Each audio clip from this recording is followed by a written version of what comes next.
सर्वेभ्यः नमो नमः। अहमस्मि आशीष गर्गः। आज हम पढ़ने जा रहे हैं कक्षा 6 की संस्कृत सुरभि का 21वां पाठ। शीर्षक है सुभाषितानि। सुभाषितानि, इसका अर्थ क्या होगा? सुष्ठुः भाषितानि इति सुभाषितानि, अर्थात सुंदर कहे हुए वचन या सुंदर कही हुई वाणी या जीवन को परिवर्तित कर देने वाली, सुंदर मार्ग में लाने वाली ऐसी वाणी सुभाषितानि।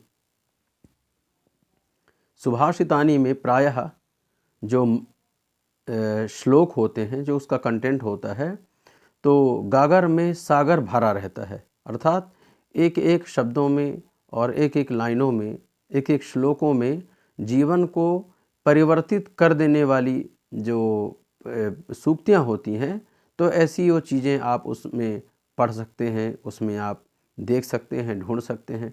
और निश्चित रूप से एक एक जो श्लोक हैं, यह जीवन को सुमार्ग में लाने के लिए बड़े ही कारगर सिद्ध होते हैं। तो आइए हम पढ़ते हैं। सुभाषितानि के कुछ श्लोक हैं, आप भी मन ही मन इनको गुनगुना सकते हैं। जो पहला श्लोक है, यह उद्यम के बारे में बताया गया है, अर्थात परिश्रमी व्यक्ति को क्या करना चाहिए। हम कई बार ऐसा होता है कि हम भाग्य के भरोसे बैठे रहते हैं और हमको ऐसा लगता है कि नहीं, देने वाला कोई दूसरा है और हम तो बस हमको जितना मिल जाएगा उतने में ही हमको संतुष्ट हो जाना है, और क्योंकि हमारे करने से कुछ नहीं हो सकता, हम कुछ नहीं कर सकते। तो ऐसा कुछ भी नहीं है। इस श्लोक के माध्यम से यह सिद्ध हो जाएगा। आइए पढ़ते हैं। उद्यमेन हि सिद्ध्यन्ति कार्याणि न मनोरथैः, न हि सुप्तस्य सिंहस्य प्रविशन्ति मुखे मृगाः। अर्थात परिश्रम करने से ही कार्यों की सिद्धि होती है, मनोरथ करने से नहीं।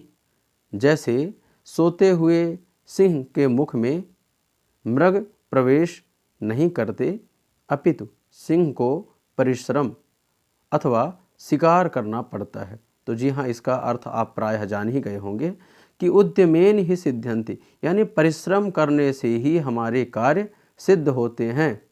न तो मनोरथैहि, है ना, मनोरथैहि कार्याणि न सिद्ध्यन्ति, अर्थात केवल मनोरथ करने से ही कार्यों की सिद्धि नहीं होती है। उसके लिए हमें प्रयास करना पड़ता है, परिश्रम करना पड़ता है। और परिश्रम भी कैसा? सद परिश्रम, अर्थात हमें यह पता चले कि हम जिस कार्य को कर रहे हैं उसमें हमारी दिशा क्या होनी चाहिए, दिशा निर्देश क्या होने चाहिए, उसकी प्रक्रिया क्या होनी चाहिए, और उसके लिए समय क्या होना चाहिए। तो ये जब सारी चीज़ें हम समझ जाते हैं तो निश्चित रूप से हमें हमारी जो राह है वह मिलने लगती है और फिर हम उसके लिए प्रयास करते हैं।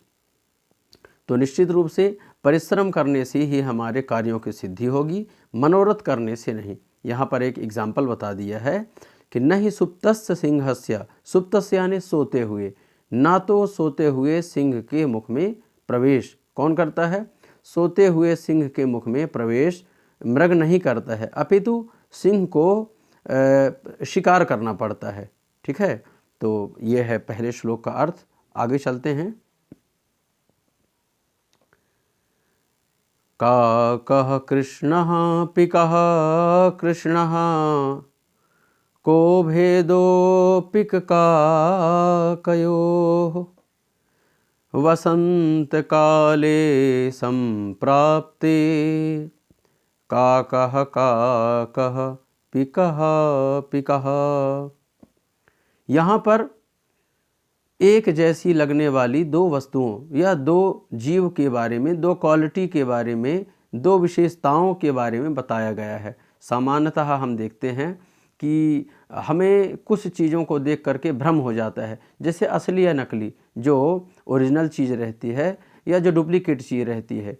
तो उनमें हमें पता कब चलता है, जब ओरिजिनल चीज़ की जो क्वालिटी है, उसकी जो विशेषता है, उससे जब हम भली भांति परिचित होते हैं, तब हमें असली और नकली के बारे में, शुद्ध और अशुद्ध के बारे में पता चलता है। तो यहाँ पर उसी के बारे में वर्णन बताया गया है। क्या बताया है कि प्रायः कौवा काला होता है और कोयल भी काली होती है, दोनों का वर्ण एक जैसा होता है। काकः कृष्णः पिकः कृष्णः को भेदोपिक काकयोः, अर्थात कौवा भी काला होता है और कोयल भी काली होती है, तो फिर को भेदोपिक काकयोः, कौन सा भेद है उन दोनों में? तो उदाहरण बता दिया कि वसंत काले संप्राप्ते, अर्थात जब वसंत की ऋतु आती है, वसंत काल आता है, तो फिर क्या होता है, वसंत के समय में कोयल बोलने लगती है। तो वसंत की बेला में अर्थ हम पढ़ते हैं कि दोनों में कोई भेद नहीं होता। शुरू से पढ़ लेते हैं।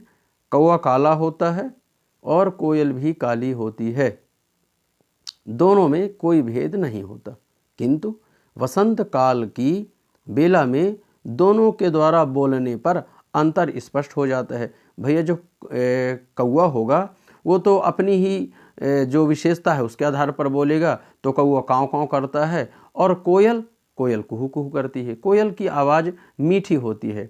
तो इसलिए दोनों के बारे में बताया है कि हमको जीवन में ऐसी कई परिस्थितियां आएंगी जब हमें शुद्ध और अशुद्ध में परिवर्तन करना होगा, अच्छाई और बुराई में परिवर्तन करना होगा। मतलब उन दोनों में देखना होगा कि इसमें हमारे लिए अच्छा क्या है, तो हम उन दोनों में जो हमारे लिए अपेक्षित हो उसे परिवर्तित करके और अपने पास लेना है। मतलब उन दोनों में चुनाव करना है कुल मिला करके। तो जो हमारे लिए अच्छी हो उस चीज़ को हमें ग्रहण करना है, जो हमारे लिए त्याज्य हो उसका त्याग करना है। आगे चलते हैं। यहाँ पर आप पढ़ेंगे रूप के बारे में, मतलब किसी भी वस्तु की जो विशेषता है वह किस में होती है।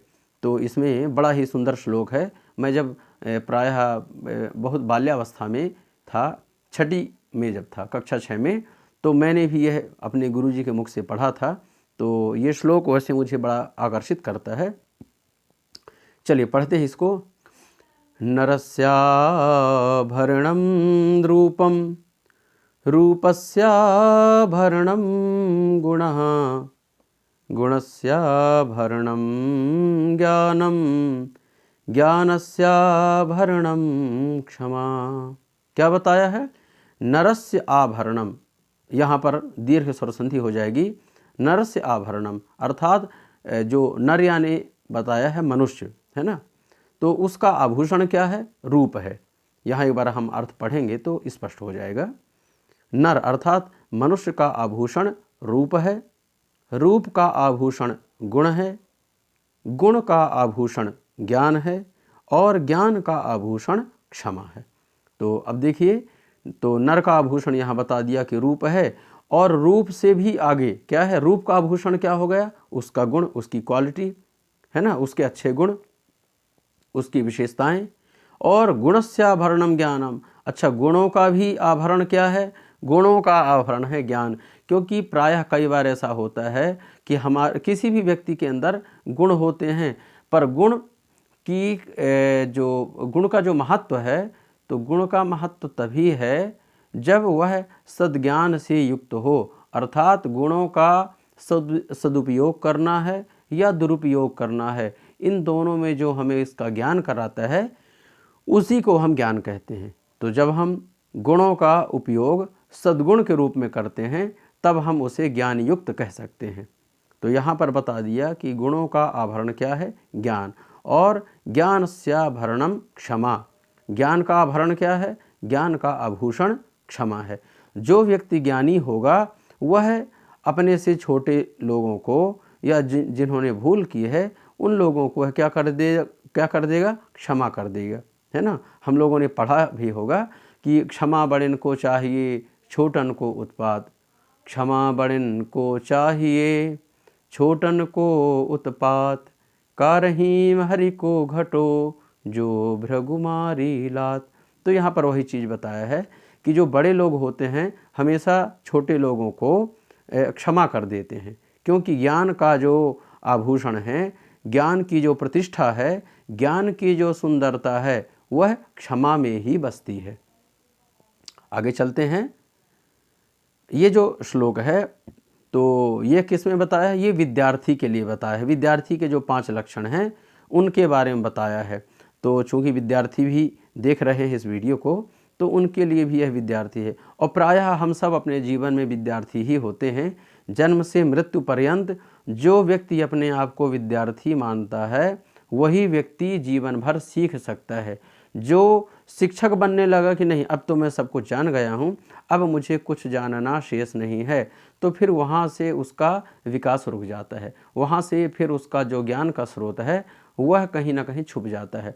इसलिए प्रत्येक मनुष्य को उसकी जो मानसिकता है, तो उसकी मानसिकता कैसी रहनी चाहिए? विद्यार्थी के जैसे, अर्थात ग्राह्य मानसिकता होनी चाहिए। प्रत्येक व्यक्ति को कुछ ना कुछ सीखते रहने की भावना मन में रखनी चाहिए। आइए चलते हैं, इसे पढ़ते हैं। काकचेष्टो बकध्यानी श्वान निद्रस्तथैव च अल्पाहारी गृहत्यागी विद्यार्थी पंचलक्षणः। इसका अर्थ हम आगे पढ़ेंगे। विद्यार्थी के 5 लक्षण होते हैं। क्या क्या बताया? पहला लक्षण क्या है? कौवे के जैसी चेष्टा रखना। देखिए, जीवन में जो भी जीव जंतु हैं, किसी न किसी गुण से वह युक्त हैं, और प्रत्येक जीवों से हमें कुछ न कुछ सीखने को ज़रूर मिलता है। तो यहाँ पर भी हम देखेंगे क्या बताया कि कौवे के जैसी चेष्टा रखना चाहिए। कौवा, आपने देखा होगा कि कौवा अगर कहीं बैठता है तो वह यहाँ वहाँ कुछ ना कुछ देखता रहता है, कुछ ना कुछ वस्तु खोजता रहता है, कुछ ना कुछ वह जुगाड़ में लगा रहता है कि मुझे खाने के लिए कहाँ से कौन सी वस्तु मिल जाएगी। तो इस प्रकार से विद्यार्थी के अंदर भी ऐसा लक्षण होना चाहिए कि मुझे ज्ञान की बात कहाँ से सीखने को मिल जाएगी। तो कहीं ना कहीं मतलब उसे सीकर होना चाहिए, उसके मन में कुछ ना कुछ खोजने की प्रवृत्ति होनी चाहिए, सीखने की प्रवृत्ति होनी चाहिए। ऐसा तो कौवे की जैसी चेष्टा रखना। दूसरा, बगुले के जैसे ध्यान लगाना। बगुला, आप देखिए कि मछली पानी में रहती है और बगुला पानी के बाहर रहता है, पर एकाग्र मन से वह वहाँ पर खड़ा रहता है और जैसे ध्यान लगाए रहता है। आपने देखा होगा, और नहीं देखा तो कभी आप जा कर के देखिएगा। तो बिल्कुल ध्यान लगा करके वो मतलब बिल्कुल खड़ा रहता है, और जैसे ही मछली उसे दिखती है तुरंत चोंच से वह पकड़ लेता है। तो बाहर रहते हुए भी मछली को जल से निकाल लेता है। तो किस कारण? उसकी एकाग्रता के कारण। जो हमारा कंसंट्रेशन है वो हमारा जिस दिन जिस वस्तु पे लग जाता है, तो निश्चित रूप से जाकर सत्य स्नेहु, अर्थात जिस व्यक्ति की जिस वस्तु को प्राप्त करने में उसने पूरा मनोयोग लगा दिया है, तो निश्चित रूप से प्रकृति उसको उस वस्तु की प्राप्ति करा देती है। तो उसी को ध्यान लगाना कहते हैं। आगे चलते हैं। तीसरा गुण कौन सा है? कुत्ते के जैसी सजग निद्रा लेना। ठीक है, कुत्ते के जैसे। कुत्ते को आपने देखा होगा, अगर आप उसके बगल से चले जाओ तो तुरंत वह जाग जाता है। तो विद्यार्थी को भी ऐसा होना चाहिए। मतलब सोने के लिए जीवन नहीं बिताना चाहिए। सोना कब, मतलब सोने का मतलब ऐसा है कि शरीर को आराम मिल जाए, बस इतनी ही निद्रा पर्याप्त है। तो कुत्ते के जैसी सजग निद्रा लेना। फिर चौथा गुण है अल्प आहारी होना, अर्थात बहुत ज़्यादा खाना नहीं, क्योंकि बहुत ज़्यादा खाओगे तो फिर आराम करने की इच्छा होगी, नींद आएगी, फिर अध्ययन नहीं हो पाएगा। तो अल्पाहारी होना। पांचवा लक्षण बताया विद्यार्थी काल में गृह त्यागी होना, अर्थात अगर आप कहीं हॉस्टल में रह रहे हो, कहीं छात्रावास में रह रहे हो या आप कहीं पढ़ने गए हो, तो बार बार अगर आप घर की याद करोगे, घर को याद करोगे, तो निश्चित रूप से आपकी पढ़ाई में विघ्न पड़ेगा। इसीलिए आप घर का त्याग कर सकते हो। किस समय? विद्यार्थी काल में। तो यह विद्यार्थी के 5 लक्षण हैं। आगे चलते हैं। काव्यशास्त्र विनोदेन कालो गच्छति धीमताम व्यसनेन तु मूर्खाणाम निद्रया कलहेन वा। क्या बताया? अर्थ पढ़ेंगे, विद्वान लोगों का समय काव्य शास्त्र का अध्ययन और विनोद में व्यतीत होता है। अर्थात जो व्यक्ति धीमताम अर्थात जो बुद्धि को धारण करने वाला व्यक्ति है, जो बुद्धिमान है, उसका समय काव्य शास्त्रों को पढ़ने में जाता है और लोगों के साथ थोड़ा सा मनोविनोद अर्थात लोगों को आनंद देने वाली बात करने में जाता है।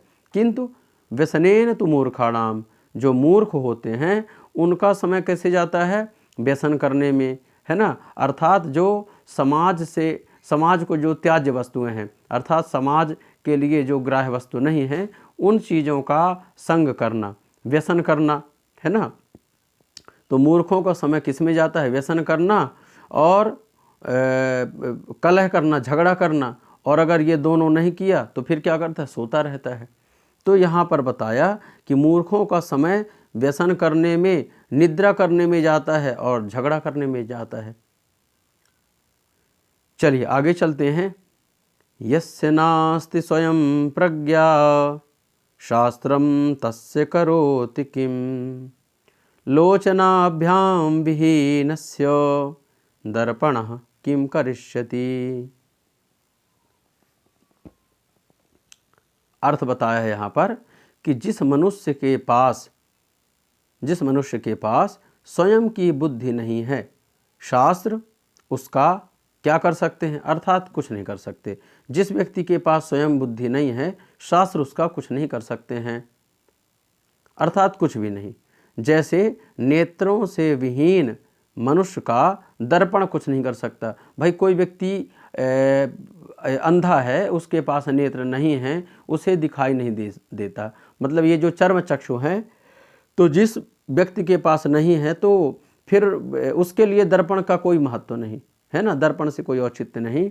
तो यहाँ पर वही चीज़ बताया है, ठीक है। कुछ नहीं कर, मनुष्य का दर्पण कुछ नहीं कर सकता। अर्थात बुद्धि और नेत्रों से हीन मनुष्य के लिए शास्त्र और दर्पण का कोई औचित्य नहीं। अगर कोई व्यक्ति बुद्धि से हीन है तो शास्त्र उसके लिए कुछ नहीं कर सकते, और अगर वह नेत्रों से हीन है तो दर्पण उसका कुछ नहीं कर सकता। चलिए आगे चलते हैं। प्रियवाक्य प्रदानेन सर्वे तुष्यन्ति जन्तवः तस्मात् प्रियं हि वक्तव्यं वचने का दरिद्रता। अर्थ पढ़ेंगे, प्रिय वाक्य बोलने से सभी जीव जंतु प्रसन्न हो जाते हैं। हम जब प्रिय बोलते हैं तो प्रिय बोलने से आपने देखा होगा कि अगर आप प्रिय बोल करके किसी कुत्ते को, बिल्ली को, गाय को, किसी को भी बुलाओगे तो वह प्रेम की भाषा समझ जाता है ना। हित अनहित पशु पक्षियों जानी, अर्थात अपना हित और अनहित पशु पक्षी भी जानता है।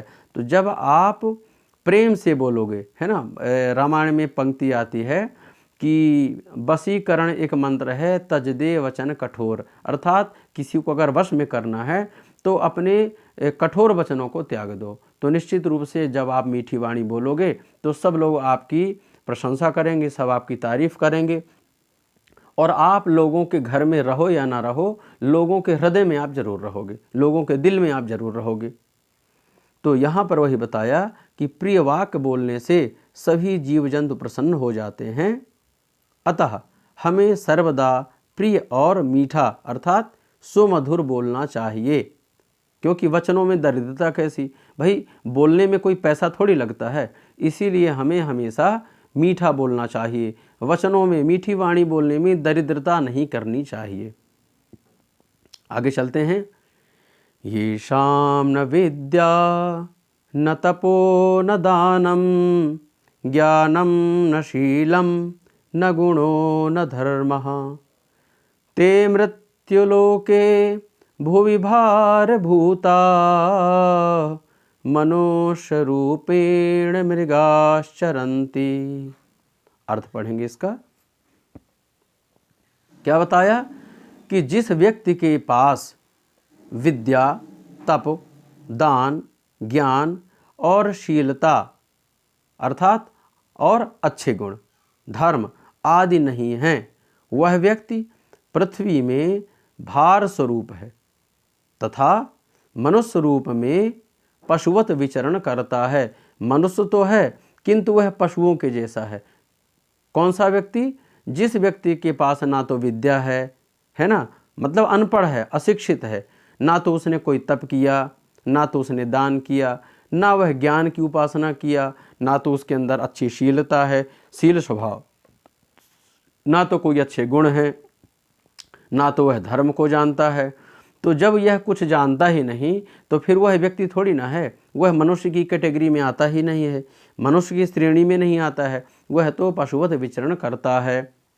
फिर से एक बार देखेंगे, ये शाम यानी जिनके पास, ये शाम न विद्या न तपो न दानम ज्ञानम न शीलम न गुणः और न धर्मः। भाई ये चीज़ों से जो व्यक्तिहीन है तो ते मृत्युलोके, ऐसे व्यक्ति क्या हैं? वह मृत्युलोक में भूमि भार भूताः, यानी इस भूमि के लिए भार स्वरूप हैं, और मनुष्य रूपेण मृगाश्चरन्ति। ऐसा समझना चाहिए कि मनुष्य के रूप में, वो मनुष्य नहीं बल्कि मनुष्य के रूप में मृग चर रहे हैं, पशु चर रहे हैं। तो इस प्रकार से यह जीवन में परिवर्तन लाने वाले श्लोकों को हमने पढ़ा। आशा करते हैं कि ये सेशन आपको पसंद आया होगा। तो अगर आपके मन में किसी भी प्रकार की कोई शंका है, कोई डाउट है, तो कमेंट बॉक्स में आप ज़रूर पूछ सकते हैं, और निश्चित रूप से उन प्रश्नों का, उन जिज्ञासाओं का समाधान किया जाएगा। और जो व्यक्ति अभी इस चैनल पर नए आए हैं तो इसे आप सब्सक्राइब कर दें और लाइक करें, शेयर करें, ताकि यह दूसरों के पास भी पहुँचे और उन्हें भी इन चीज़ों का ज्ञान हो और उन्हें भी इनका लाभ हो। तो मिलते हैं फिर अगले वीडियो में, तब तक के लिए नमः संस्कृताय।